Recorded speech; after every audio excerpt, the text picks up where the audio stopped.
大家好，歡迎嚟到莊山頻道。今日同大家講下李家鼎同思明嘅婚姻故事。呢段17年婚姻點解最終喺1994年落幕？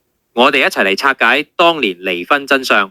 李家鼎同思明拍拖4年之後修成正果，喺1977年結婚，1980年就生咗對孖生仔李詠翰、李詠豪。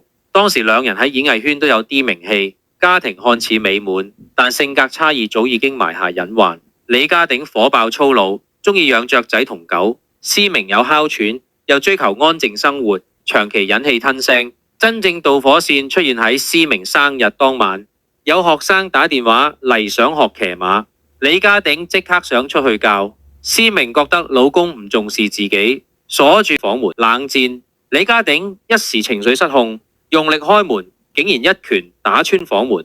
呢一擊唔單止打爛道門，更加係打碎咗思明嘅心。佢由嗰刻開始心死，之後冷戰數月，單方面提出離婚申請。思明離婚後帶咗兩個14歲嘅仔去美國發展，獨力撫養為生。李家鼎雖然有經濟支援，但兩人始終係分開住。鼎爺後嚟公開講呢件事係佢人生最大嘅遺憾。佢多次飛美國求復合，都俾思明拒絕。思明仲話：我哋做唔到朋友，佢只係兩個仔嘅爸爸，性格不合加生日衝突，終於令呢段婚姻畫上句號。